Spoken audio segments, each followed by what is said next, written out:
हम लोग आज फिलोमोन का पुस्तक से पढ़ेंगे। ഫിലോമോന്റെ ലേഖനത്തിൽ നമ്മള് അതിന്റെ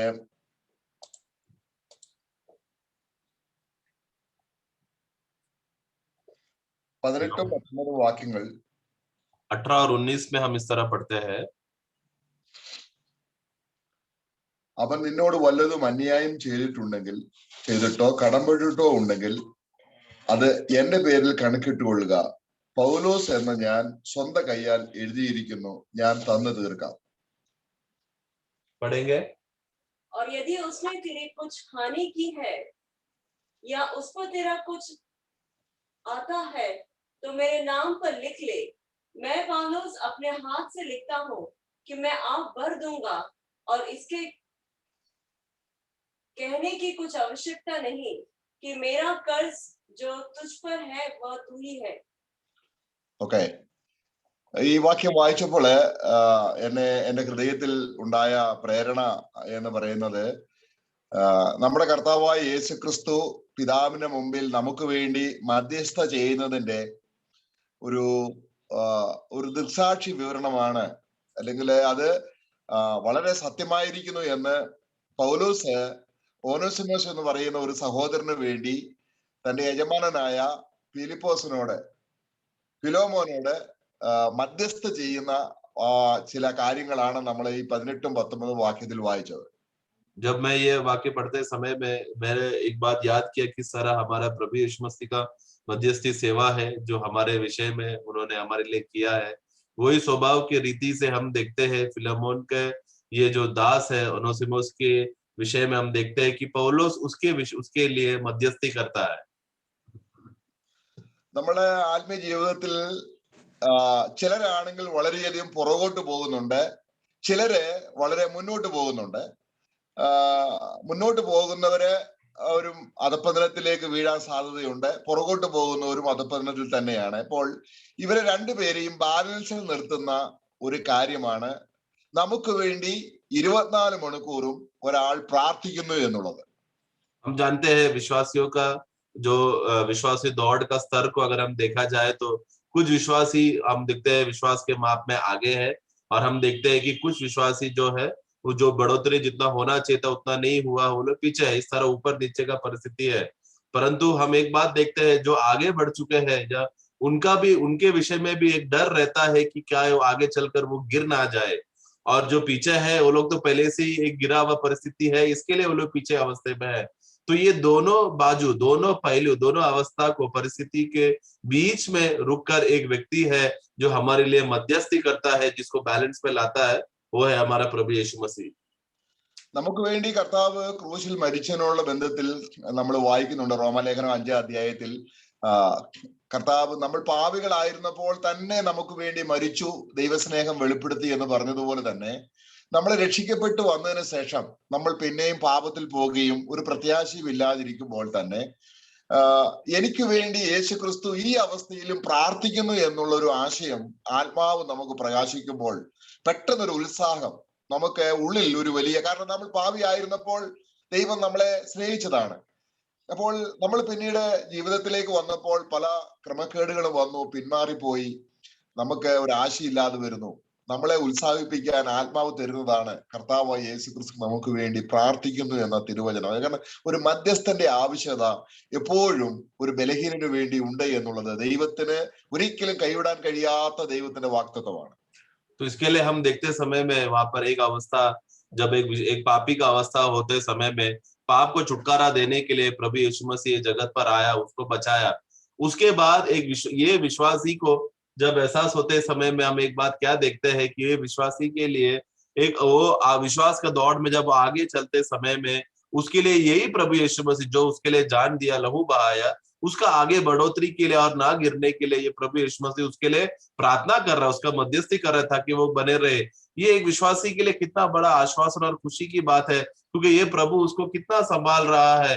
पहला उसके लिए मरकर उसका पाप का उद्धार भी दिया, और अब देखो विश्वास के दौड़ में वो आगे बढ़ते रहने के लिए, ना गिरने के लिए ये प्रभु यीशु मसीह है जो उसके लिए वो कार्य कर रहा है। ഇതുപോലെ തന്നെയാണ് ആത്മീയമായി മുന്നേറുന്ന ഒരു വ്യക്തി പാപങ്ങളൊന്നും ഇപ്പോൾ ജീവിതത്തിൽ വരുന്നില്ല, വളരെ മെച്യൂറായി അനേകരെ ഉത്സാഹിപ്പിക്കുന്നു, സഹായിക്കുന്നു, വളരെയധികം മധ്യസ്ഥ ചെയ്യുന്നു. പക്ഷേ അവർക്കും ഇങ്ങനെ ഒരാൾ പ്രാർത്ഥിക്കുന്നത് കൊണ്ടാണ് ഞാൻ നിലനിൽക്കുന്നത് എന്നുള്ള അറിവില്ലെങ്കിൽ അത് അപകടത്തിൽ മാത്രമേ ചെന്ന് വീഴത്തുള്ളൂ. और उसी तरह एक ऐसा भाई जो विश्वास में बहुत आगे बढ़ चुका है, विश्वास में उन्नति है, मसीह जीवन अच्छी तरह से जी रहा है, मतलब क्या उसके उनके जीवन में ज्यादा पाप प्रकट नहीं हो रहा, वो एक अच्छा भाई है, अच्छा प्रोत्साहन करता है, दूसरों के लिए सहायता करता है, अच्छा कार्य करके अच्छा प्रभु का दास के समान ईमानदारी से वो चल रहा है। पर ये जो अच्छा विश्वासी, जो अच्छा मुकाम में पहुंचकर उन्नति में चलने वाला विश्वासी का विषय भी अगर हम देखा जाए तो वो अब तक क्यों खड़ा है, वो अब तक क्यों चल रहा है, क्योंकि उसके लिए प्रभु यीशु मसीह मध्यस्थी कर रहा है, जिसके बलबूते की वजह से वो ऐसा कर रहा है। और एक बार ये विश्वासी भूल जाएगा कि मेरा प्रभु मेरे लिए मध्यस्थी कर रहा था, इसके लिए मैं इस मुकाम में पहुंचा हूं, ये बात वो भूल गया तो उसका अवस्था बहुत ही वो कभी भी गिर सकता है। ये एक धोखा है। അപ്പോൾ ഒരു മധ്യസ്ഥന്റെ ആവശ്യകത നമ്മുടെ ഹൃദയത്തിൽ ബോധ്യമാകുമ്പോൾ ദൈവം അത് തന്റെ പരിജ്ഞാനത്തിൽ നൽകി തന്നത് നമ്മളെ അറിയുമ്പോൾ നമ്മൾ എത്രമാത്രം ക്രൂശിൽ രക്ഷകനെന്ന് മാത്രമല്ല യേശുക്രിസ്തു മരിച്ചിട്ട് ഉയർത്തെഴുന്നേറ്റ് നമുക്ക് മധ്യസ്ഥനായി തന്നതിലുള്ള ദൈവിക ജ്ഞാനം അറിഞ്ഞ് ദൈവത്തെ സ്തുതിപ്പാൻ നമുക്ക് ഇടയായിത്തീരും. तो इसके लिए हमारे लिए एक मध्यस्थी है करके जब हमको ये पूर्ण रीति से हमें एहसास होते समय में पिता परमेश्वर को हम लोग धन्यवाद देकर और स्तुति और आराधना करते हैं ये प्रभु का, क्योंकि वो हमारे लिए ये सब कार्य कर रहा है। ഇവിടെ നമ്മൾ വായിച്ചത് ഒരു പാപിക്ക് വേണ്ടി ഫിലോമോനോട് പ്രാർത്ഥിക്കുന്ന മധ്യസ്ഥ ചെയ്യുന്ന പ്രാർത്ഥനയല്ല, അപേക്ഷയല്ല, ലെറ്റർ അല്ല. ഇത് രക്ഷിക്കപ്പെട്ടതിന് ശേഷം തനിക്ക് വേണ്ടി മധ്യസ്ഥ ചെയ്യുന്ന ഒരു പ്രാർത്ഥനയാണ്, അല്ലെങ്കിൽ ഒരു മധ്യസ്ഥ ലെറ്ററാണ് ഈ ഫിലോമോന്റെ ലേഖനത്തിൽ നമ്മൾ ഇപ്പോൾ വായിച്ചത് 18-19 വാക്യങ്ങൾ. अभी हमने फिलोमोन का पुस्तक में जो अभी हमने जो वाक्य पढ़ा, ये कोई पापी के विषय में मध्यस्थी कर रहा है वो परिस्थिति नहीं है यहाँ पर हम देख रहे हैं, परंतु एक विश्वासी के विषय में जिसका नया जन्म हो गया है, वो विश्वासी के विषय में पौलुस वहां पर फिलोमोन उसको ओनेसिमस के लिए वो मध्यस्थी करके फिलोमोन को खत लिखता है। അപ്പോൾ നമ്മൾ ആ വാക്യത്തിലേക്ക് കൂടുതൽ കടക്കുന്നതിന് മുൻപേ നമുക്ക് ആദ്യമായിട്ട് ഈ ഫിലോമോൻ ആരാണ്, ഓനോസിമോസ് ആരാണ് എന്നതിനെ കുറിച്ച് ഒരു ചെറിയൊരു വിവരണം നമുക്ക് അറിഞ്ഞിരിക്കണം. हम लोग इस वाक्य में आने से पहले, उसके पहले हम यहाँ पर वो जो व्यक्तियां है, खास रूप में जो फिलोमोन है और ओनेसिमोस है, इन लोगों के बारे में थोड़ा जानकारी जानना जरूरी है। അപ്പോസ്തലനായ പൗലോസ് അനേക കാരാഗ്രഹ ലേഖനങ്ങൾ എഴുതിയിട്ടുണ്ട്. അതിൽ ഒന്നാമത്തെ കാരാഗ്രഹ ലേഖനം എന്നറിയപ്പെടുന്ന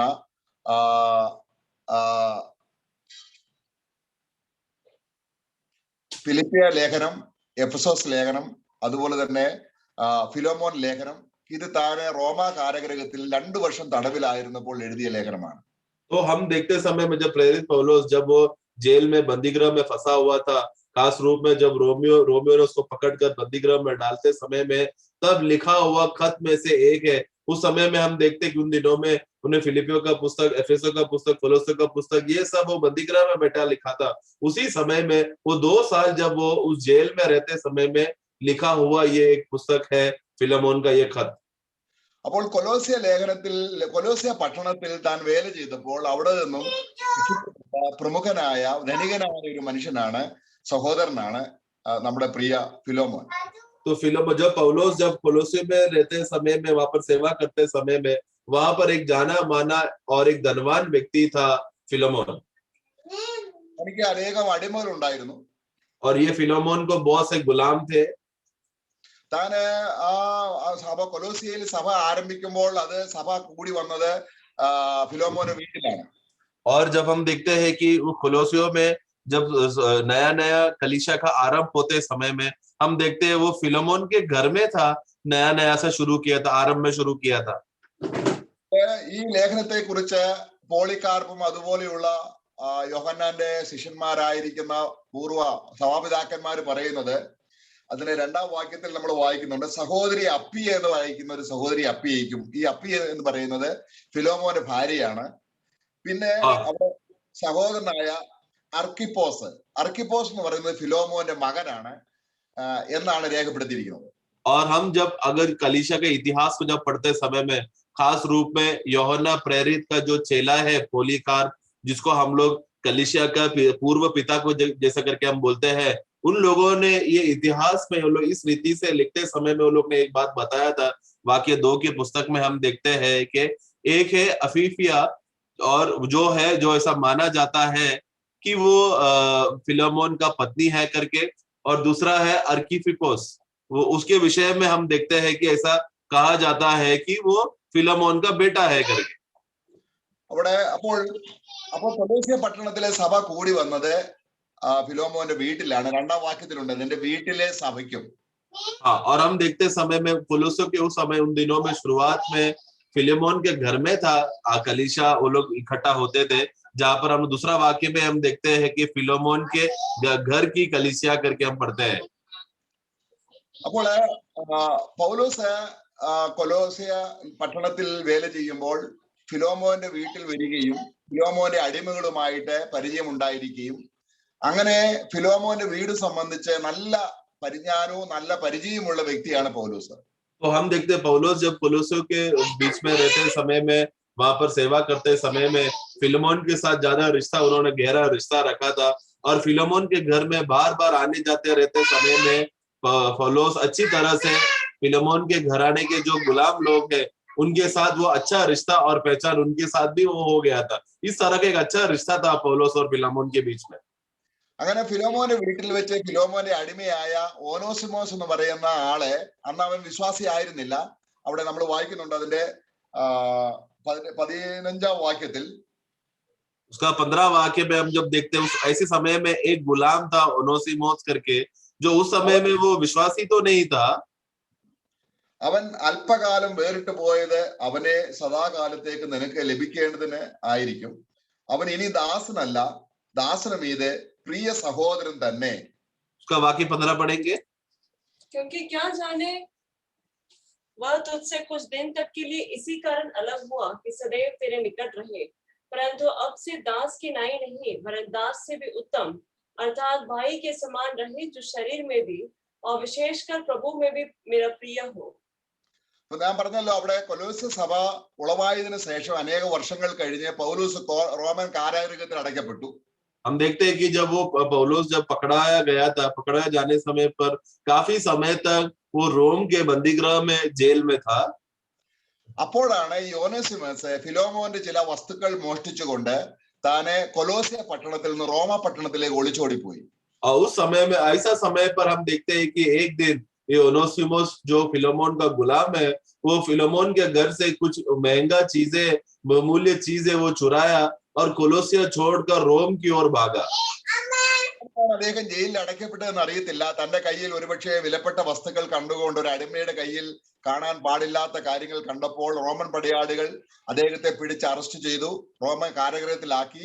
ആ കാരാഗൃഹത്തിൽ പൗലോസ് ഉണ്ടായിരുന്നു. അങ്ങനെ പൗലോസിന് ഫിലോമോന്റെ ദാസനാണ്, അടിമയാണെന്ന് മനസ്സിലായി. നേരത്തെ അറിയാവുന്നത് കൊണ്ട് മനസ്സിലായി. അവിടെ വെച്ച് വചനം പറഞ്ഞു, അവിടെ വെച്ച് രക്ഷിക്കപ്പെട്ടു. അങ്ങനെ താൻ പൗലോസിന്റെ മധ്യസ്ഥതയിൽ ഒരുപക്ഷെ താൻ ജാമ്യത്തിൽ ഇറങ്ങി താൻ വേഗം യജമാനന്റെ വീട്ടിലേക്ക് തന്നെ തിരിച്ചയക്കുന്ന സന്തോഷത്തിൽ താൻ ഒരു ലെറ്റർ എഴുതി ഫിലോമോന് കൊടുക്കുന്നതാണ്. ഈ എഴുത്തുമായിട്ട് വരുന്ന പ്രിയ സഹോദരൻ, അവൻ എന്തെങ്കിലും കടപ്പെട്ടിട്ടുണ്ടെങ്കിൽ പൗലോസായ ഞാൻ നിനക്ക് തന്നു തീർക്കാം.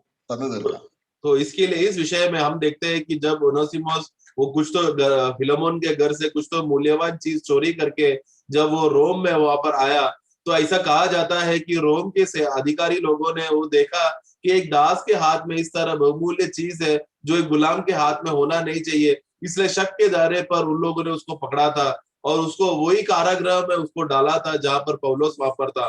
तो हम क्या देखते हैं, जब ओनोसिमोस वहां पर उस कारागृह में आते समय में पौलुस तुरंत उसको पहचान लिया और समझ गया कि ये तो फिलोमोन का गुलाम है करके. उसी वक्त उसने उसको सुसमाचार दिया. सुसमाचार देगा, उसी समय में उसका नया जन्म हुआ.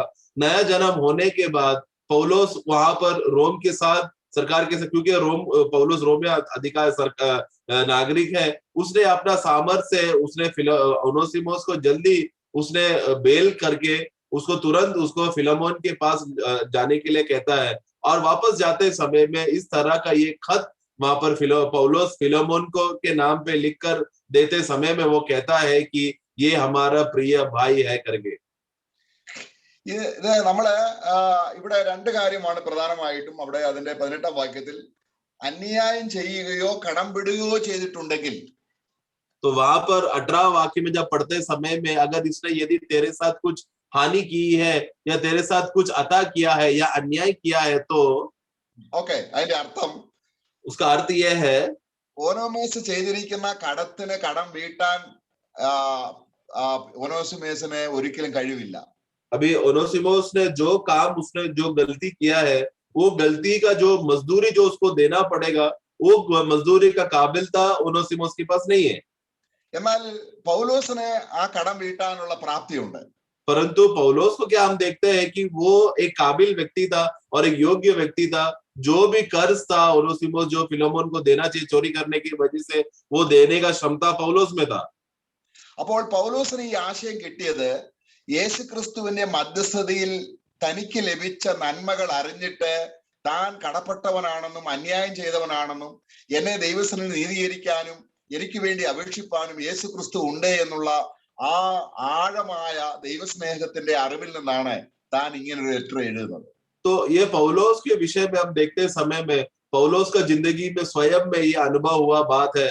जब पौलोस एक विश्वासी जीवन में रहते समय में हम देखते हैं कि प्रभु यीशु मसीह पौलोस के लिए मध्यस्थी किया. पौलोस को उसके विषय में विनती करता है. पौलोस को योग्य रीति में पिता की उपस्थिति में खड़ा रख सके. ये सब बातों का सारा कार्रवाई प्रभु यीशु मसीह करता है करके ये बात जब पौलोस को व्यक्तिगत जीवन में प्रभु यीशु मसीह के साथ का संगति में जब वो मालूम पड़ा वही आत्मा में वही प्रेम में जो प्रभु यीशु मसीह हमारे लिए कर रहा है वही आत्मा में पौलोस भी यहाँ पर ओनोसिमोस के विषय में बचाने के लिए फिलोमोन को ये खत लिखता है. അപ്പോൾ ഈ കടം വീട്ടുക എന്ന് പറയുന്നത് ബൈബിളിനോടുള്ള ബന്ധത്തിൽ സ്വർഗീയമായ ആശയമാണ്. എല്ലാ പാപികളും ദൈവത്തോട് കടപ്പെട്ടവരാണ്. ആർക്കും അത് കൊടുത്തു വീട്ടാൻ കഴിവില്ലാതെ വേണം, അത്രയ്ക്ക് ദരിദ്ര സ്ഥിതിയിലാണ്. ഈ അവസ്ഥയിൽ കർത്താവായ യേശു ക്രിസ്തു ആ കടം കൊടുത്തു വീട്ടിയതിന്റെ അനുഗ്രഹവും നന്മയും സ്നേഹവും യേശുവിനോട് പ്രദർശിപ്പിക്കുന്നതാണ് യഥാർത്ഥത്തിലുള്ള ക്രിസ്തീയ വിശ്വാസവും സ്നേഹവും എന്ന് കർത്താവ് തന്നെ ഈ ഭൂമിയിലായിരുന്നപ്പോൾ പഠിപ്പിച്ചിട്ടുണ്ട്. तो यहाँ पर कर्ज चुकाना या फिर कुछ अगर तू बाकी है उसको उधारी अगर चुकाना है करके ये विषय बोलते समय में ये कोई साधारण बात नहीं है बल्कि ये स्वर्गीय बात है. क्योंकि हम लोग सब लोग परमेश्वर के विषय में कर्जदार थे. हमारा अवस्था क्या था, हम लोग सब लोगों को पिता परमेश्वर के ऊपर जो हमारे ऊपर आया हुआ मजदूरी के विषय में वो जुल्म को वो कर्ज हमको चुकाना था. जो प्रभु यीशु मसीह ने स्वयं हमारे लिए वो सारा दाम आखिरी दाम भी उसे चुकता कर हमें बचाया. കർത്താവ് അത് ശിമോന്റെ വീട്ടിൽ വെച്ച് ഈ കാര്യം പറയുമ്പോൾ കർത്താവ് അതൊരു കഥ പറയുകയായിരുന്നില്ല. നമുക്ക് ലൂക്കോസിന്റെ സുവിശേഷം അതിന്റെ 7-ാം അധ്യായം हम लोग जब प्रभु शिमोन के घर पे रहते समय में जब वो एक बात जब वो बताते समय में वो एक कहानी नहीं था. जब प्रभु उसको बताते समय में 40-ാം വാക്യം അതിന്റെ 7-ാം അധ്യായത്തിന്റെ 40-ാം വാക്യം കർത്താവ് പറയുകയാണ്, ശിമോനെ നിന്നോട് ഒന്ന് പറയാനുണ്ട്. ഒരു കഥ പറയാനുണ്ടെന്നല്ല യേശു പറയുന്നത്, നിന്നോട് എനിക്കൊരു കാര്യം പറയാനുണ്ട് എന്ന് പറഞ്ഞാൽ ഒരു വാസ്തവമായ ഒരു കാര്യം, ഒരു സത്യം ആയിട്ടൊരു കാര്യം എനിക്ക് നിന്നോട് പറയാനുണ്ട്. तो वहां पर वाक्य 40 में 7 का 40 में वहां पर प्रभु वहां पर कहता है कि ये सुन यीशु ने उसे उत्तर कहते समय में शिमोन ने कि शिमोन मुझे तुझसे कुछ कहना है करके. देखो वहां पर प्रभु शिमोन से जब बात करते समय में ऐसा नहीं कह रहे कि देखो मुझे एक बहुत बड़ा कहानी बताना है जो शायद एक कल्पना है संकल्प हो, ऐसा नहीं कहता. प्रभु एक सच्चा घटना जो जीवन में हुआ है, एक सच्चा बात है जो जीवन में हुआ, वो बात को प्रभु वहां पर शिमोन को कहता है. അവിടെ 41-ാം വാക്യം നമ്മൾ വായിക്കുമ്പോൾ उसका 41 में जब हम पढ़ते समय में 1:40 में കടം കൊടുക്കുന്ന ഒരുത്തനുണ്ട്. वहां पर हम देखते हैं कि किसी महाजन को 2 दानदार थे എന്ന് പറഞ്ഞാൽ ധനവാനായ ഒരു വ്യക്തിയുണ്ട്. ആ വ്യക്തിക്ക് 2 കടക്കാരുണ്ടായിരുന്നു. देनदार. तो यहाँ पर हम देखते हैं कि एक धनवान व्यक्ति था, उसके पास ऐसे 2 लोग थे जिसने उधारी लिया था. ഇത് ശിമോന് മനസ്സിലായില്ലെങ്കിലും കർത്താവ് ഇൻഡയറക്റ്റ്ലി പറയുകയാണ്, ആ ധനികനായ മനുഷ്യൻ പിതാവാണെന്നും 2 കടക്കാർ, ഒന്ന് ആ പട്ടണത്തിലെ പാവനിയായ സ്ത്രീയാണെന്നും മറ്റേത് ശിമോൻ ആണെന്നുമാണ് കർത്താവ് പറയുന്നത്. तो ये बात जब प्रभु जब बताते समय में, उस समय में शिमोन जल्दी बात को समझ नहीं पाया, ग्रहण नहीं कर पाया। लेकिन प्रभु किस उद्देश्य से कहा? प्रभु कहते समय में वहां पर एक महाजन यानी कि एक धनवान व्यक्ति कौन है, वो पिता परमेश्वर के विषय में कहा गया है। और दो व्यक्ति जो कर्जदार है, जिसको उधारी चुकाना है करके बोलते समय में, उसमें से एक तो वो पापनी स्त्री है और दूसरा ये खुद शिमोन है। അപ്പോൾ അതിന്റെ 42-ാം വാക്യത്തിൽ വായിക്കുകയാണ്, उसका 42 में हम पढ़ते देखते हैं, വീട്ടുവാൻ അവർക്ക് വകയില്ല. वहां पर हम देखते हैं कि और उन दोनों को उन दोनों को चुकाने के लिए कुछ भी नहीं था। ഇത് പറഞ്ഞാൽ ഓനസിമോസിന്റെ അതേ സ്ഥാനത്താണ് ഇവര്. यानी कि क्या ये दोनों लोग जिस तरह ओनेसिमोस को उधारी चुकता करने के लिए उसके पास कुछ भी नहीं था, जो उसने गुनाह किया, उसी तरह ये लोग भी उसी अवस्था में है। അപ്പോൾ ഇവിടെ കർത്താവ് പറയാൻ ആഗ്രഹിക്കുന്നത്, പട്ടണത്തിലെ പാപിനിയായ സ്ത്രീ വളരെയധികം പാപം ചെയ്ത് വലിയ കടം വരുത്തിയവളാണ്. तो हम देखते हैं कि उस नगर का जो पापनी स्त्री है, उसने ज्यादा पाप किया था, जिसकी वजह से वो ज्यादा कर्जदार थी।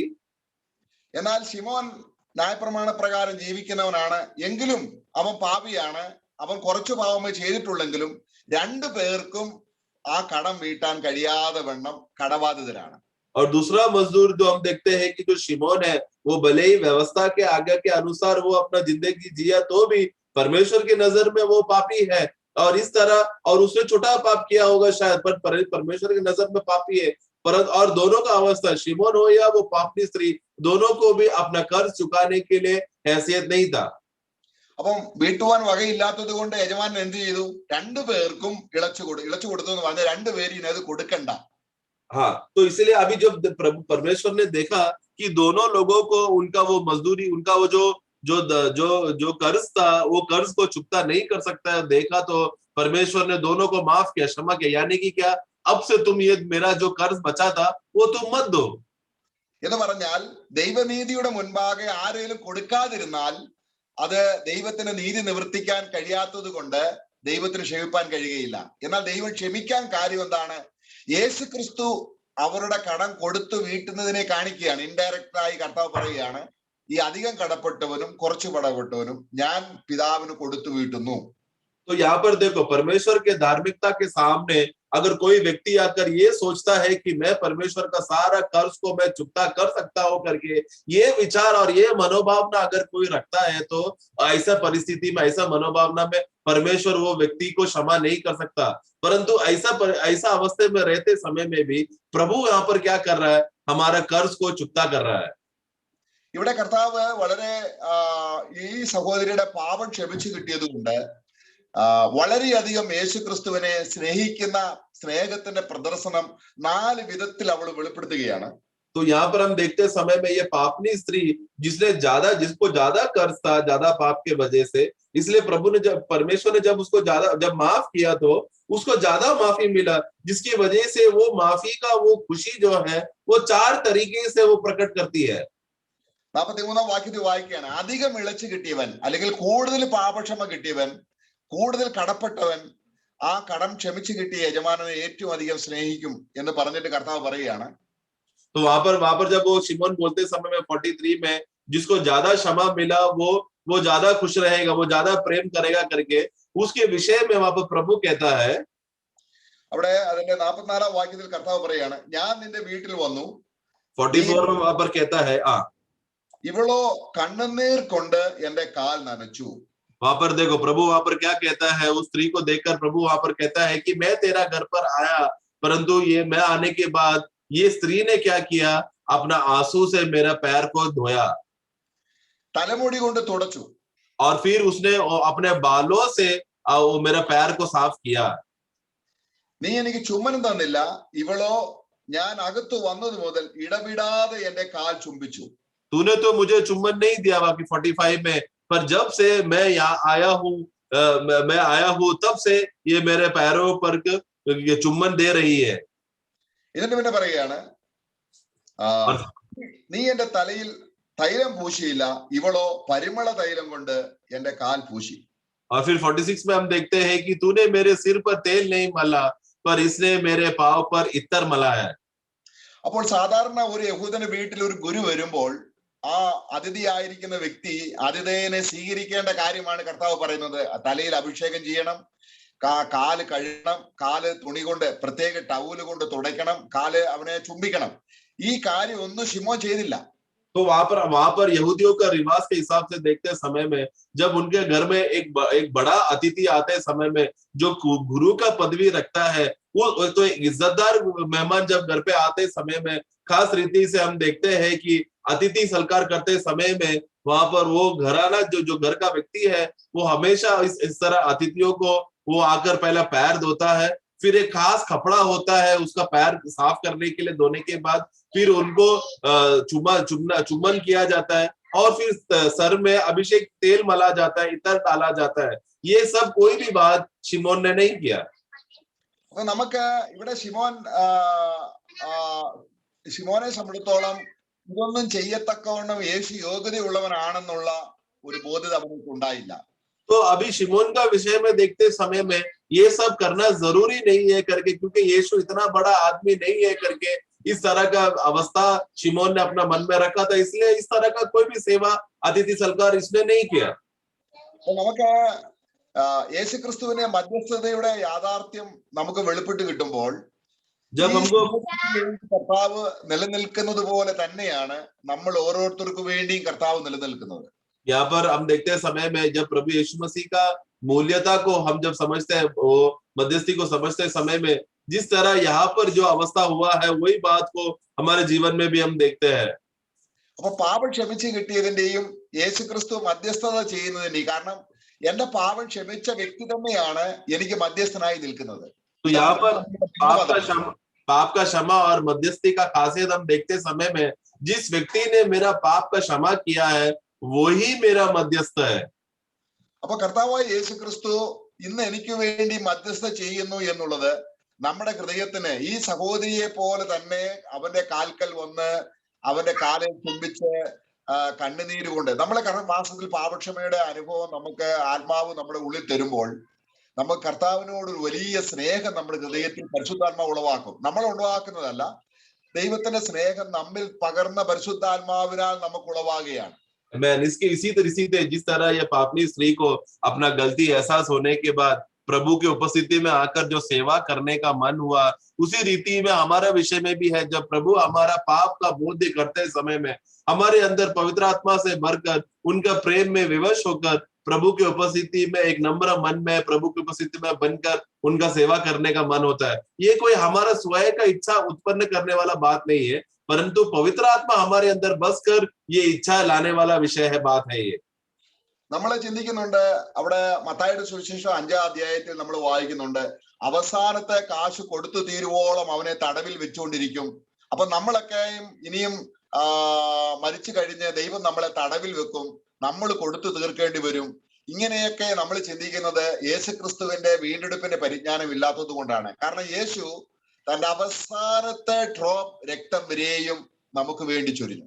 वहां पर हम देखते समय में जिस तरह मत्ती का पुस्तक 5वां अध्याय में वहां पर क्या हो गया, वो व्यक्ति जहाँ पर एक कर्जदार होते समय में जब तक वो आखिरी धन वो चुकता नहीं करेगा तब तक उसको बंदीगृह में पकड़ के रखा था करके वाक्य 5 अध्याय 5 में हम देखते हैं। तो हमें क्या लगता है कि हमारा प्रभु भी इस तरह कठोर है, वो हमें जब तक हम लोग अपना प्रभु की उपस्थिति में आखिरी कर्ज को चुकता नहीं करेगा तब तक प्रभु हमें पकड़ के रखेगा। इस तरह का विचार, एक गलतफहमी हमारे अंदर रहता है प्रिय, परंतु प्रिय ऐसा नहीं है। हम लोग ऐसे क्यों सोचते हैं? क्योंकि प्रभु यीशु मसीह का उद्धार का पूर्णता को हमने सही रीति से समझा नहीं है। प्रभु यीशु मसीह ने जब कलवरी क्रूस पे अपना लहू बहाया, वो अपना बूंद का शरीर का आखिरी लहू तक उन्होंने बहाया ताकि मेरा जीवन का पूर्ण छुटकारा वो दे सके, मेरा आखिरी पाप का भी दाम वो दे सके।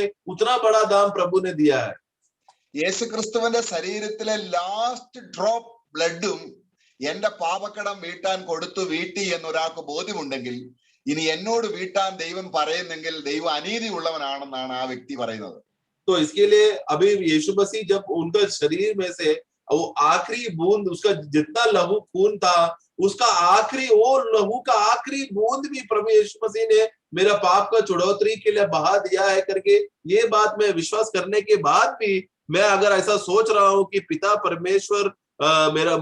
परमेश्वर मुझसे अभी वापस वसूली करेगा, या पिता परमेश्वर वो अभी मुझसे वो वापस लेखा लेगा, मेरा पाप का लेखा वापस लेगा करके यदि अगर मैं विश्वास कर रहा हूँ ऐसा, तो मतलब क्या है, प्रभु यीशु मसीह ने जो पूरा कार्य किया है को मैं विश्वास नहीं कर रहा, मैं उसके खिलाफ कार्य कर रहा हूँ, पर मैं उनका क्रिया पर विश्वास नहीं कर रहा। ഒരു മധ്യസ്ഥന്റെ റോള് നമ്മൾ ശരിക്കും മനസ്സിലായാൽ ഇനി ഞാൻ ഒരു നയാ പൈസ പോലും ഞാൻ ഇനിയും എന്റെ പാപത്തിന്റെ കടം വീട്ടാൻ കൊടുക്കേണ്ടതില്ല എന്നുള്ളതാണ് ഫ്രീഡം. അവന് സന്തോഷത്തോടെ ആത്മാവിൽ നിറഞ്ഞ് ജീവിക്കണമെങ്കിൽ, അവന്റെ പരിശുദ്ധാത്മാവിന്റെ ഒരു നിറവ് കിട്ടണമെങ്കിൽ, ക്രിസ്തു എന്റെ ലാസ്റ്റ് കൊടുക്കാനുള്ള കടവും വീട്ടിക്കഴിഞ്ഞു എന്നതിൽ നിന്നാണ് ആരംഭിക്കുന്നത്. तो एक मध्यस्थी का खासियत, मध्यस्थी सेवा का खासियत इस बात पर है कि प्रभु यीशु मसीह ने अपना आखिरी लहू बहाते समय में मेरा जीवन का सारा पाप का छुटकारा का दाम प्रभु यीशु मसीह ने दे दिया है। ये विचार से है वो विश्वासी का, वो विश्वास जीवन का वो आनंद शुरू होता है, क्योंकि इस बात पर कि अभी मुझे कुछ भी करने का जरूरत नहीं है, मुझे कोई दाम देने का जरूरत नहीं है, पिता अब इस विषय से मेरे से कोई लेखा नहीं देगा, क्योंकि आखिरी बूंद तक का लहू बहाकर मुझे पूर्ण रीति से मुझे छुटकारा दे दिया है। ये एक विश्वासी का सबसे बड़ा आनंद का शुरुआत इस बात से होता है। നമ്മുടെ ഇന്ദിരാഗാന്ധി വെടിയേറ്റ് മരിച്ചു. हम देखते हैं कि हमारे देश का जो इंदिरा गांधी थी, उनको गोली मारकर मार दिया गया था। എന്നാൽ അതിന്റെ തലേ ദിവസം ഭുവനേശ്വറിൽ വെച്ച് അവരൊരു പ്രസംഗം ചെയ്തു. ആ പ്രസംഗത്തിലെ ചില വാചകങ്ങൾ ഈ ഇന്ദിരാഗാന്ധി മരിച്ചപ്പോൾ ലോക നേതാക്കളെല്ലാം പറഞ്ഞു, ഈ സ്ത്രീ വനിതാ രത്നം രാഷ്ട്രത്തിന് വേണ്ടിയാണ് മരിച്ചതെന്ന് എല്ലാവരും പറയാൻ ഒരു കാര്യമുണ്ട്. ഭുവനേശ്വറിന്റെ തലേ ദിവസം അവർ ചെയ്ത ഒരു പ്രസംഗത്തിൽ അവർ പറയുകയുണ്ടായി, last drop of my blood I pore out for my nation. ആ ഒരു വാക്കാണ് ലോക നേതാക്കന്മാരുടെ ഇടയിൽ ഇന്ത്യക്ക് വേണ്ടി രക്തം കൊടുത്തൊരു വനിതയുണ്ടെങ്കിൽ ഈ സ്ത്രീയാണെന്ന് ലോക നേതാക്കന്മാർ പറയുന്നത്. हम देखते हैं कि जब क्योंकि इंदिरा गांधी इस तरह देश के वो गोली मारकर मार दिया गया है करके बोलते समय में, उस समय का सारा मंत्रियों ने, और अभी भी इतिहास इस विषय में गवाह देता है, वो लोग ये बात कहता है कि इंदिरा गांधी देश के लिए वो मरी है करके। तो इस तरह का गवाही वो क्यों सारे नेता लोग, अधिकारी लोग इंदिरा गांधी को देते हैं, वो इसलिए था जब वो एक दिन, जिस दिन वो गोली खाकर मरी, उसके एक दिन पहले भुवनेश्वर में एक बहुत बड़ा रैली में, उस रैली में इंदिरा गांधी ने इस रीति से कहा, मैं जी तो रही हूँ, यदि अगर मुझे मेरे शरीर का आखिरी बूंद भी बहाना पड़ेगा तो मैं इस देश के लिए मैं बहाऊंगी करके वो ऐसा शब्द एक दिन पहले वो बोली थी, जिसकी वजह से अगले दिन जब वो मर गया तो पूरा दुनिया के सारे राष्ट्र अधिकारी लोगों ने ये कहा कि देखो इंदिरा गांधी स्त्रियों में से, महिलाओं में से अगर कोई देश के लिए मरा है तो वो ये स्त्री पहला आता है करके लोग ऐसा कहते हैं, इतिहास में लिखा गया है। ഇത് തന്നെയാണ് ദൈവം തന്റെ പുത്രനെ കുറിച്ച് പറയുന്ന സാക്ഷ്യം. എന്റെ പുത്രൻ സഭയ്ക്ക് വേണ്ടി അവന്റെ അവസാനത്തെ രക്തം വരെയും തന്നതുകൊണ്ട് ഒരു സഭയിലുള്ള ഒരു വിശ്വാസിയുടെയും പാപക്കടം ദൈവം ക്ഷമിക്കാതിരിക്കത്തില്ല. ഈ യേശുക്രിസ്തുവിനെ കുറിച്ചുള്ള ദൈവം പറയുന്ന സാക്ഷ്യം, അല്ലെങ്കിൽ സഭ ഉളവായി വന്നിരിക്കുന്നത് യേശുക്രിസ്തുവിന്മേലുള്ള പരിശുദ്ധാത്മാവിന്റെ ഈ സാക്ഷ്യത്തിന്മേലാണ്. Amen. इसके लिए इसी रीति से पिता परमेश्वर अपना पुत्र प्रभु यीशु मसीह का लहू बहाने के विषय में यह गवाह देता है कि प्रभु यीशु मसीह ने कलीसिया के लिए जब आखिरी बूंद भी बहा गया था, जिसकी वजह से जो उद्धार पाया, नया जन्म पाया, विश्वासी के विषय में मैं अभी उनका मैं लेखा नहीं लूंगा, उनका पाप का विषय में मैं कोई भी अभी बात मैं उनसे नहीं पूछूंगा, क्योंकि प्रभु ने आखिरी दाम भी उनके लिए लहू देकर बहाया है करके ये बात पवित्र आत्मा हमको बताता है। നമ്മൾ പ്രാർത്ഥിക്കുമ്പോൾ ഈ വിഷയത്തിൽ യേശുക്രിസ്തു രക്തം ചിന്തി നമ്മളെ വിലയ്ക്ക് വാങ്ങി, ദൈവത്തിനായി വിലയ്ക്ക് വാങ്ങി എന്നുള്ളത് ദൈവത്തോട് പറയുമ്പോൾ നമ്മുടെ ഉള്ളം മുഴുവനും ദൈവസ്നേഹം കൊണ്ട് നിറഞ്ഞ് ദൈവത്തിന് നന്ദി പറഞ്ഞ് ഇങ്ങനൊരു പുത്രനെ തന്നതിന് അവിടുത്തെ തൃപ്പാദം ചുംബിച്ച് അവിടുത്തെ മഹത്വപ്പെടുത്തുന്ന ഒരു അനുഭൂതി നമ്മുടെ ഹൃദയത്തിൽ ഉളവായി തീരും. Amen. जब हम लोग इसलिए प्रभु की उपस्थिति में आते समय में, प्रार्थना करते समय में, जब हम ये प्रार्थना करते हैं कि प्रभु यीशु मसीह ने उनका लहू के द्वारा मुझे मूल दाम देकर मुझे खरीदा है, उनका लहू वो दाम था कि मेरा पूर्ण अवस्था को प्रभु खरीद लेकर के, ये बात का अवस्था जब पूर्ण मन से जब मनन कर याद करके, स्मरण करके समर्पण करते समय में हमारे अंदर से एक बहुत बड़ा आनंद उमड़ कर आता है। എഫെസോസ് സഭയോടുള്ള ബന്ധത്തിൽ പൗലോസ് തന്റെ ആദ്യ വചനം, തന്റെ അവസാനം പറയുന്ന വചനം താന് പറയുമ്പോൾ ഇങ്ങനെയാണ് പറയുന്നത്. അതിന്റെ അപ്പോസ്തല പ്രവൃത്തി 20-ാം അധ്യായത്തിന്റെ 27-ാം വാക്യത്തിൽ ഇങ്ങനെ വായിക്കുന്നു, अफसोस कलीसिया के विषय में जब पौलुस वहां पर आखिरी बार जब उनको मिलने गया था, फिर उसके बाद वो रोम की ओर यात्रा करने जा रहा था, वहां पर देखो प्रेरितों का कार्य 20वां अध्याय में वहां पर प्रभु पौलुस वहां पर एक बात कहता है, चैप्टर 20 वर्स 27, chapter 20 verse 27. 20 का 27 में हम देखते हैं, ദൈവത്തിന്റെ ആലോചന ഒട്ടും മറച്ചു വെക്കാതെ ഞാൻ മുഴുവനും അറിയിച്ചു തന്നിരിക്കുന്നു. അപ്പോൾ അവിടെ ആ 27-ാം വാക്യത്തിൽ ദൈവത്തിന്റെ ഓൾ കൗൺസിൽ ഓഫ് ഗോഡ് എന്ന് പറയുന്നത്.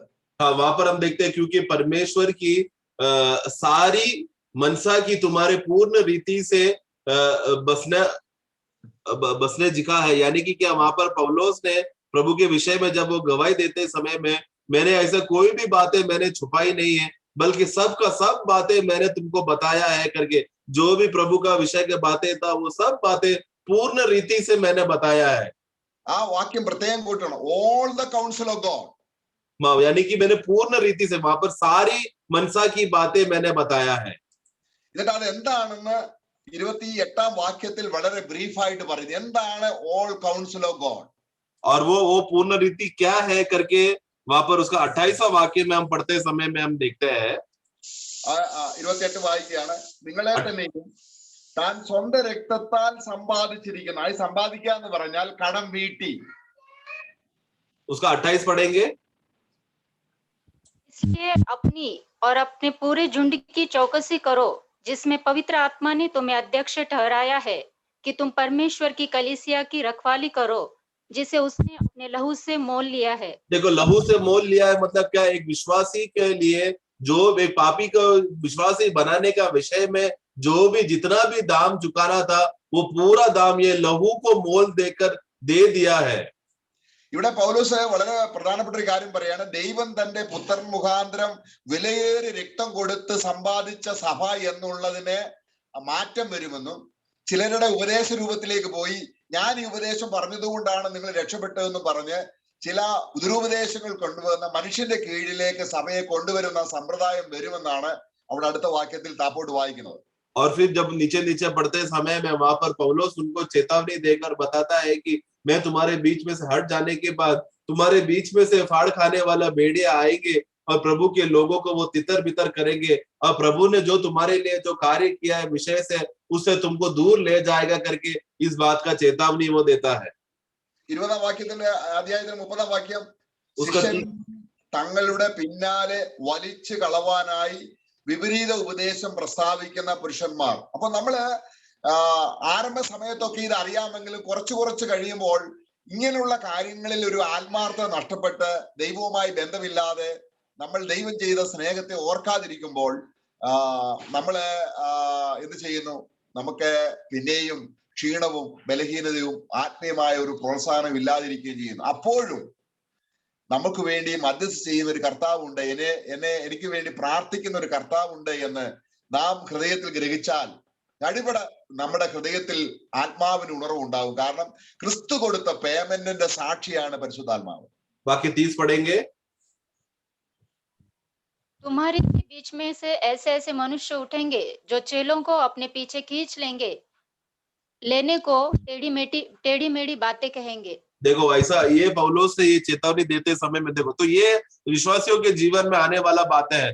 तो जब ये टेढ़ी मेढ़ी बातें जब हमारे बीच में जब बोला जाता है, तो शुरुआत में क्या होता है? हम लोग थोड़ा सतर्क रहते हैं, हम लोग बोलते हैं ये ऐसा है ये वैसा है, हमें बचते हैं बोलकर हम लोग उसको सुनकर टोक तो लेते हैं, लेकिन आगे चलते समय में क्या हो जाता है? हम लोग धीरे धीरे उनके बहकावे में गिर जाते हैं और हम लोग आकर्षण हो जाते हैं, और इस तरह उनके दुरुपदेश हो या उनके गलत वचनों को सुनकर हम लोग हमारा प्रभु के साथ का जो नाता है, जो संगति है, वो टूटने लगता है. जिसकी वजह से क्या, एक बार प्रभु के साथ का संगति में टूट गया तो हमारे अंदर निराशा, फिर दुख, फिर ईर्ष्या, नफरत, भेदभाव, ये सब बातें जागरूक होने लगता है. ये ऐसा परिस्थिति से जब विश्वासी जाते समय में भी, उस समय में भी हमारा प्रभु यीशु मसीह हमारे लिए मध्यस्थी कर हमें वापस पुनर्स्थापित हो सके, इस बात के विषय में प्रभु हमारे लिए मध्यस्थी करते रहता है. കർത്താവിന്റെ മധ്യസ്ഥതയുടെ അനുഗ്രഹിക്കപ്പെട്ട ചില കാര്യങ്ങളാണ് നമ്മളെ യോഹന്നാന്റെ സുവിശേഷം 10-ാം അധ്യായത്തിൽ നമ്മൾ വായിക്കുന്നത്. हम लोग प्रभु का मध्यस्थी का विषय का जो आशीष की बातें है वो हम देखते हैं यूहन्ना का सुसमाचार 10वां अध्याय में. 10-ാം അധ്യായം 28-ാം വാക്യം, उसका 28वां वाक्य में हम पढ़ते हैं. 28 पढ़ेंगे. और मैं उन्हें अनंत जीवन देता हूँ, वे कभी नष्ट न होंगी और कोई उन्हें मेरे हाथ से छीन न लेगा। അപ്പോൾ ഈ വിശ്വാസികൾ ആരാണ്? तो ये विश्वासी कौन है? മധ്യസ്ഥന്റെ കയ്യിലിരിക്കുന്നവരാണ്. ये वो लोग हैं जो मध्यस्थी के हाथ में है। പഴയ നിയമത്തിൽ അത് മഹാപുരോഹിതൻ നെഞ്ചത്താണ് ഇരിക്കുന്നത്. पुराने नियम में हम देखते हैं वो महायाजक का छाती में या सीने में रहता है। 12 ഗോത്രങ്ങളുടെ പേരെഴുതി താൻ അത് ദൈവസന്നിധിയിൽ വരുമ്പോൾ ഈ 12 ഗോത്രങ്ങളെ വഹിക്കണം. यानी कि 12 गोत्रों का नाम जब वो छाती में लिखकर वो आते समय में ये 12 गोत्रों को अपने सीने में रखकर उनके लिए वो मध्यस्थी करता है, उनके लिए प्रार्थना और विनती करता है। പുതിയ നിയമത്തിൽ ഇത് മധ്യസ്ഥന്റെ കയ്യിലാണ്. നമ്മൾ വെളിപ്പാട് പുസ്തകത്തിൽ 7 നക്ഷത്രം വലം കൈയിൽ പിടിച്ചവനായ കർത്താവ്. हम देखते परंतु नए नियम में हम देखते समय में हम वो प्रभु के हाथ में है जो हम प्रभु हमें हिफाजत करके रखा है। उसका उदाहरण के लिए एक छोटा सा बात हम लोग प्रकटीकरण का पुस्तक में भी हम देखते हैं कि प्रभु के हाथ में 7 सितारे हैं जो प्रभु के प्राचीन लोग हैं कलीसिया के। നമ്മളെ സുവിശേഷ വേലയ്ക്ക് ഇറങ്ങിയവരും പ്രധാനികളുമായ ആൾക്കാരെ മാത്രമേ കൈ പിടിക്കുന്നു ചിന്തിക്കരുത്. കാരണം ഒരു ദൈവസഭ മുഴുവനും അവന്റെ കയ്യിലാണ്. तो ऐसा नहीं सोचना प्रकटीकरण का पुस्तक पढ़ के देखो वो नक्षत्र सितारे मतलब सिर्फ देखो प्राचीन लोग हैं जो प्रभु के सेवक लोग हैं, प्रभु के लिए सेवा करते हैं, अध्यक्ष लोग ही बड़े बड़े लोग, ऐसा नहीं है प्रियो। परंतु प्रभु के हाथ में पूरा कलीसिया जो नए जन्म पाए हुए हर एक विश्वासी प्रभु के हाथ में ही है। നമ്മൾ എല്ലാവർക്കും വേണ്ടിയും കർത്താവായ യേശു ക്രിസ്തു കടം വീട്ടത് കൊണ്ട്, കാരണം അവൻ വേദന സഹിച്ച് കണ്ണുനീരൊഴുക്കി നിന്നയേറ്റ് അവന്റെ മുതുകെല്ലാം അടിക്ക് ഏൽപ്പിച്ചു കൊടുത്ത് മുഖമെല്ലാം തുപ്പലിന് ഏൽപ്പിച്ചു കൊടുത്ത് നമ്മൾ ഈ രീതിയിൽ വീണ്ടെടുത്തിട്ട് അവൻ നമ്മളെ കാര്യമില്ലാത്തവരായി തള്ളിക്കളയല്ല, പിന്നെയോ ദൈവസന്നിധിയിൽ എപ്പോഴും നമ്മളെ വഹിക്കുന്നു അവൻ.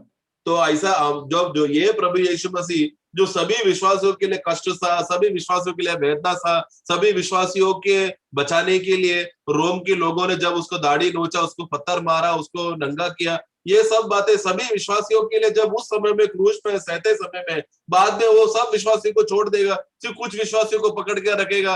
ये गलतफहमी ऐसा नहीं है प्रियो, क्योंकि हमारा प्रभु यीशु मसीह सबको बराबर से प्रेम करता है। वो सबको अपना हाथों में, कलीसिया को अपना हाथों में संभाले रखता है। യേശു ക്രിസ്തുവിന്റെ ആത്മീയത കണ്ടിട്ട് നമുക്ക് ഉണർവുണ്ടാകണം. കാരണം അവന്റെ അർത്ഥമാണ് നമ്മൾക്ക് എല്ലാവർക്കും നോക്കാനുള്ള വിശ്വാസ നായകനും പൂർത്തി വരുത്തുന്ന യേശുവിനെ ശ്രദ്ധിച്ചു നോക്കുകയും.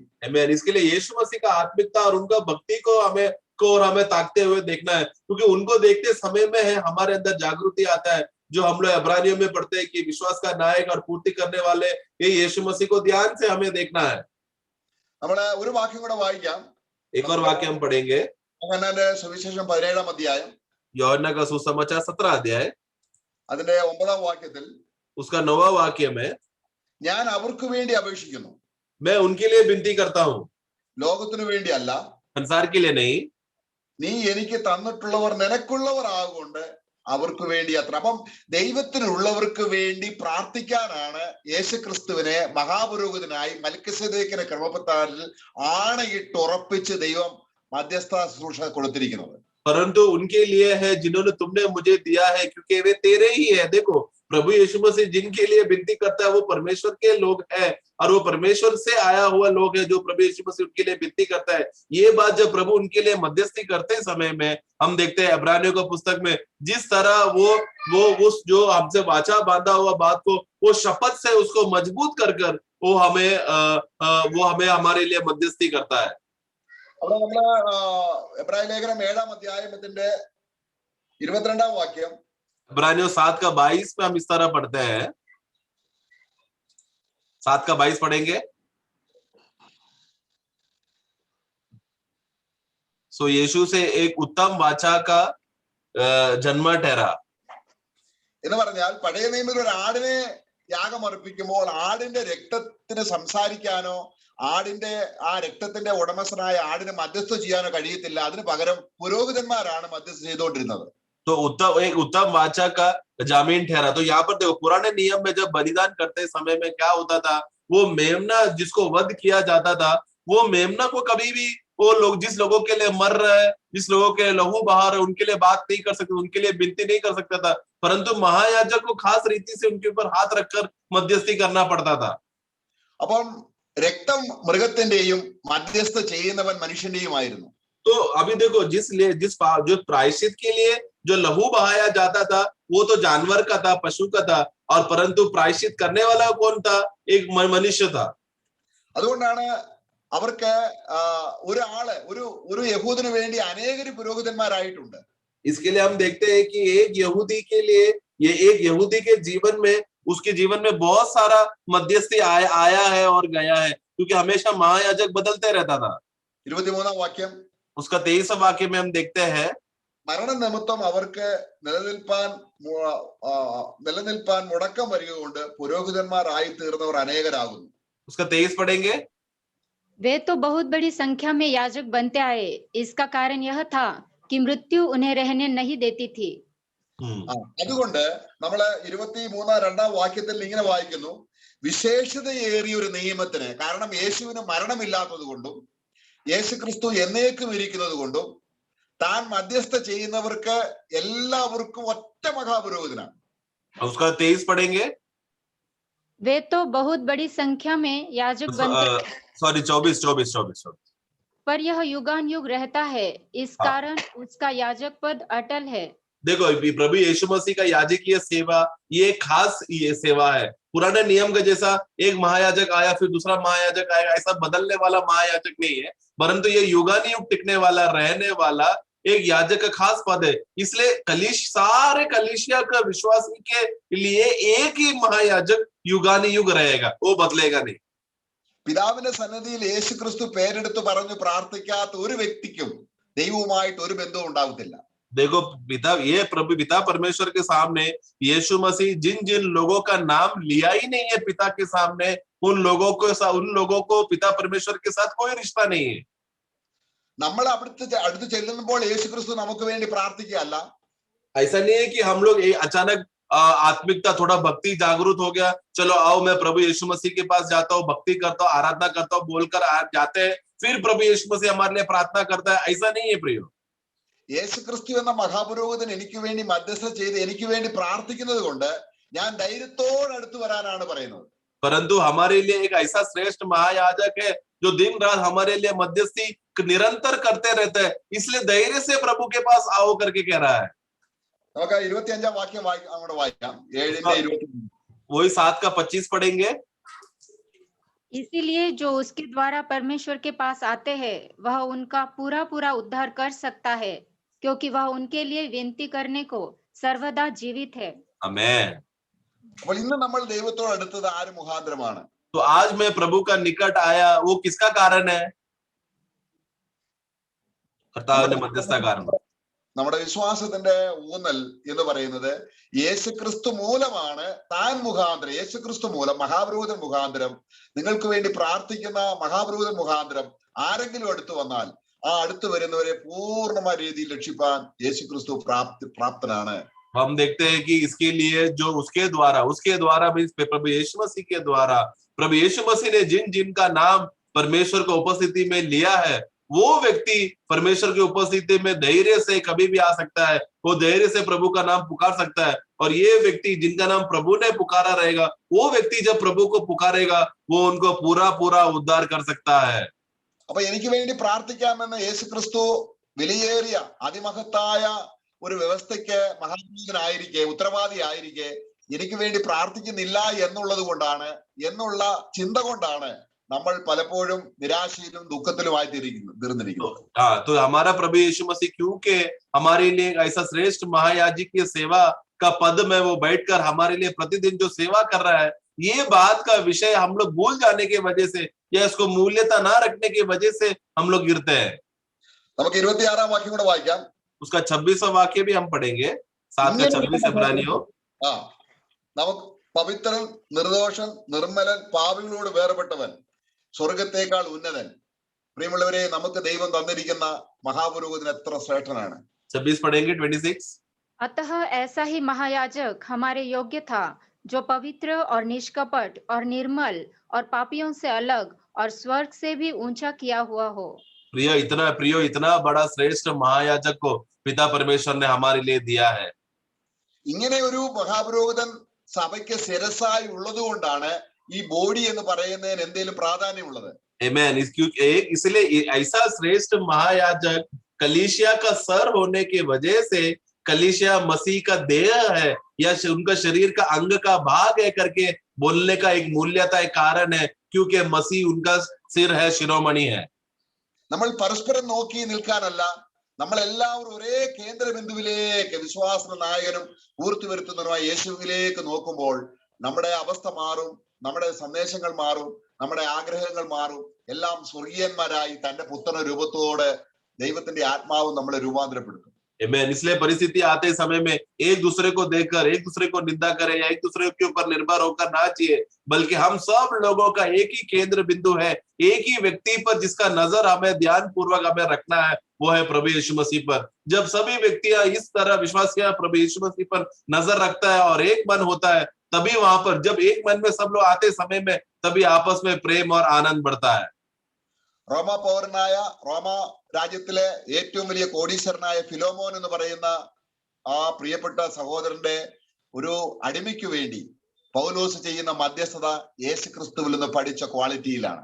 हम देखते हैं कि फिलोमोन जो एक बहुत बड़ा धनवान है, उसके घर से जब एक ऐसा दास निकल गया जो अनसुनी था, जिसको फिलोमोन के लिए कोई भी मूल्यता नहीं था, परंतु वो दास का जब विश्वासी बन जाने के बाद हम देखते हैं कि ये पौलोस है, जो जिसके लिए जो ओनेसिमुस जो कुछ भी मूल्यता नहीं था, वो पौलोस के मध्यस्थी के वजह से था, वो मूल्य बनकर वापस एक भाई बनकर विश्वासी बनकर आया। ये पौलोस ने कहां से सीखा?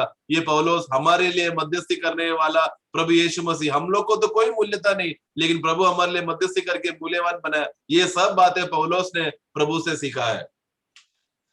അവിടെ പൗലോസ് പറയുകയാണ്, ഫിലോമോനെ, നിന്റെ ദാസനായിരുന്ന അടിമയായിരുന്ന ഓനോസിമോസ് ഇനി അടിമയല്ല, അവൻ നിനക്ക് പ്രിയനാണ്. അവൻ എന്തെങ്കിലും കടപ്പെട്ടിട്ടുണ്ടെങ്കിൽ, അവൻ എന്തെങ്കിലും അന്യായം ചെയ്തിട്ടുണ്ടെങ്കിൽ പൗലോസ് അതാ ഞാൻ തന്നു തീർക്കാം. അപ്പൊ എന്റെ പേരെടുത്ത് യേശു ക്രിസ്തു പിതാവിനോട് ഈ വാക്യം പറഞ്ഞാൽ, പ്രിയമുള്ളവരെ, എന്റെ ഹൃദയം എത്ര സന്തോഷം കൊണ്ട് നിറയും. ഇങ്ങനെ ഒരാളെ ദൈവം എനിക്ക് തന്നല്ലോ. आमेन। इस तरह देखो, जब फिलोमोन का 16 में वहां पर पौलोस क्या कहता है, अभी देखो वो तुम्हारा दास नहीं है, वरन तो अभी दास से भी उत्तम वो तुम्हारा भाई बन चुका है। इसलिए यदि अगर उसने तुझसे कुछ भी ऐसा बात किया, गलत किया हो, या तुम्हें चुकता करना नहीं आओ, तू डर मत, मैं हूं उसको पूरा करने के लिए। वहां पर जिस तरह पौलोस ने ओनेसिमुस के लिए विनती किया, उसी तरह जरा सोचो ना, प्रभु यीशु मसीह मेरा नाम लेकर, हम सब का नाम लेकर पिता के पास जाकर इस तरह का बातें अगर वो कहेगा तो हमारे लिए, और ये बात हमको समझ में आया आत्मा में, तो हमारे लिए कितना आनंद और उत्साह की बात है। क्योंकि मुझ जैसा नीच व्यक्ति का नाम प्रभु वहां पर पिता के सामने लेकर विनती कर हमें खड़ा कर रहा है, तो ये प्रभु का कितना बड़ा प्रेम है हमारे ऊपर। എബ്രായ ലേഖനത്തിലെ ഒരു പ്രത്യേക പദമാണ്, ഇങ്ങനൊരു മഹാപ്രഭു ഉള്ളത് കൊണ്ട് നമ്മുടെ ഈ ഹൃദയത്തിൽ ആത്മാവിൽ നിറഞ്ഞ് ഇങ്ങനെ ഉള്ളത് കൊണ്ട് പിതാവേ നന്ദിയോടെ സ്തോത്രം. जैसे इब्रानियों का पुस्तक में अगर हम ध्यान से अगर पढ़ेंगे तो वहां पर ऐसा एक शब्द लिखा है, इस तरह का महायाजक है, इस तरह का महायाजक है। तो हमारे लिए एक महायाजक है जो युगानुयुग का है। ये महायाजक के रहने की वजह से हमें एक मूल्यता मिला है। നമ്മുടെ കർത്താവ് നമ്മുടെ കണ്ണുകളെ തുറക്കട്ടെ. इसके लिए प्रभु हमारा आंखों को खोले। ഈ മഹാപ്രഭുവിന്റെ റോള് ഈ ഭൂമിയിൽ വെച്ച് നമുക്ക് നല്ലതുപോലെ അനുഭവിച്ചറിയാം. और यह हमारे लिए जो श्रेष्ठ महायाजक का सही कार्य हमारे विषय में क्या क्या है, वो हम लोग आत्मा में उसको पहचाने। आमीन। Praise the Lord. Praise the Lord.